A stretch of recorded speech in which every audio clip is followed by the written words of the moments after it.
பள்ளிக்கூட தோழி. ஏய், என்னடி அது என கேட்டாள் வனிதா. அவள் குரலில் பெருமளவு பயமும் அதனையும் தாண்டிய ஆர்வமும் சிறிது காணப்பட்டது. அதற்கு ஜனனி, அப்புறமா காட்டுறேண்டி, கொஞ்சம் சும்மாரு என கூறினாள். மொத்த பள்ளியுமே பிரேயருக்காக பள்ளி மைதானத்தில் கூடியிருந்தனர். மொத்தமாக 500 பேர் இருப்பர். அனைவருமே பெண்கள். அது பெண்கள் மட்டும் படிக்கக்கூடிய நடுநிலை பள்ளி.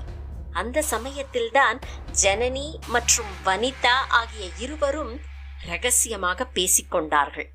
காலை வெயில் மிதமாக வீச பள்ளியில் வளர்க்கப்பட்டிருந்த மரங்களும் சிறு சிறு செடிகளும் காற்று வீசி வெயிலின் தாக்கத்தை குறைக்க முயன்று கொண்டிருந்தன.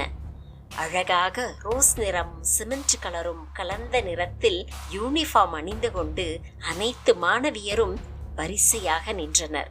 இறைவணக்கம், நாட்டுப்பண், ஆசிரியர்கள் உரை என அனைத்தும் முறைப்படி நடந்து முடிய அதிகமான நேரம்தான் ஆனது. இருப்பினும் அனைத்து மாணவியரும் நின்று கொண்டு இருந்தனர்.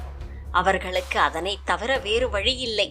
வழிபாடுகள் முடிந்து வகுப்புகள் தொடங்கின.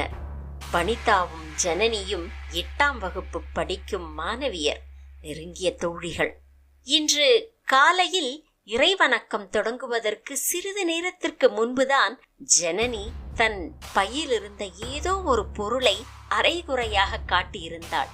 அதனை பார்த்த வனிதா அதை முழுவதும் பார்க்க எண்ணினாள். ஆனால் அவள் பிறகு காட்டுவதாக கூறியிருந்தாள். வழிபாடும் முடிந்துவிட்டது. ஆனாலும் வனிதாவால் அந்த பொருளை பார்க்க இயலவில்லை. வனிதா ஆர்வமாக, அதை காட்டுடி என கேட்டுக்கொண்டே இருந்தாள். ஜனனியோ, பிரேக்ல காட்டுறேண்டி என சொல்லி சமாளித்தாள். இருவரும் பேசிக்கொண்டே வகுப்பை ஓட்டினர். பிரேக்கும் வந்தது. இருவரும் பாத்ரூம் சென்றனர். ஒரே பாத்ரூமில் சென்று கதவை பூட்டிக் கொண்டனர். அப்பொழுது ஜனனி தன் உடைக்குள் இருந்த அந்த பொருளை எடுத்தாள். அவள் கையில் ஒரு மொபைல் போன் இருந்தது. வனிதாவை விட ஜனனி சற்று வசதியானவள். வனிதா ஏழை. அவள் இதுவரை இத்தகைய நவீன போனை பார்த்ததே இல்லை. அதனை பற்றி ஜனனி பேசும்போது பார்க்கும் ஆவலில் கொண்டு வர செய்திருந்தாள். அவளும் கொண்டு வந்திருந்தாள். ஆனால் பள்ளியில் மாணவியர் யாரும் போன் கொண்டு வரக்கூடாது என்ற சட்டம் இருந்தது. அவ்வாறு எவரேனும் கொண்டு வந்தால் அது பெரும் பிரச்சனையாக முடியும். ஒழுங்கு நடவடிக்கை எடுக்கப்படும். இவை தெரிந்தும் இவள் விளையாட்டாக கொண்டு வந்திருந்தாள். நேரம் போவது தெரியாமல், பிரேக் முடிந்தது கூட தெரியாமல் இருவரும் போனை நோண்டிக் கொண்டு இருந்தனர். மணி அடிப்பது கேட்டு இருவரும் பதறினர். அவசரமாக வெளியே வந்தனர். பாத்ரூமில் ஒருவரும் இல்லை.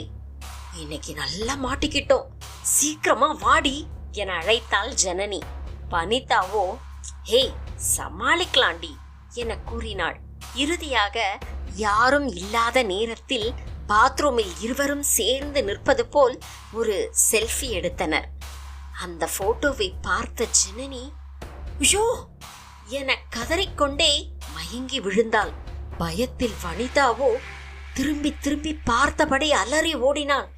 அவர்களின் சத்தம் கேட்டு மொத்த பள்ளியுமே பாத்ரூமில் கூடியது. பள்ளி ஆசிரியர்கள் மாணவிகளை மீட்டு தேற்றினர். பின்னர் அவர்கள் எடுத்த போட்டோவை பார்த்தனர். அதில் ஜனனி மற்றும் வனிதா மட்டுமில்லை. இருவரையும் விடுத்து ஒரு கரிய நிறத்தில் கோரமாக ஒரு சிறிய பெண் பாத்ரூம் குப்பை கூட அருகே பயந்தவாறு அமர்ந்திருந்தாள். அந்த உருவத்தை பார்த்த ஆசிரியர்களே பயந்து போனார்கள்.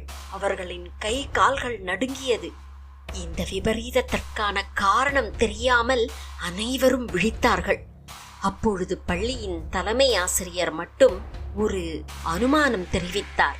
அது பின்வருமாறு: இந்த ஸ்கூல் முதல்ல பிரைமரி ஸ்கூலா இருந்தது. இப்போ மிடில் கிளாஸ் ஸ்கூலா மாறி இருக்கு. பிரைமரி ஸ்கூலா 5வது படிச்ச ஜாஸ்மின்கிற பொண்ணு டீச்சர் திட்டாங்கன்னு இதே பாத்ரூம்ல தன்னோட வாழ்க்கைய முடிச்சுக்கிட்டா. ஒருவேளை அது அந்த பொண்ணா கூட இருக்கலாம். அப்போ இருந்த யூனிஃபார்மை தான் அவளும் போட்டிருக்கா என முடித்தார். அதை கேட்டு அனைவரின் அதிர்ச்சியும் பல மடங்காக அதிகரித்தது.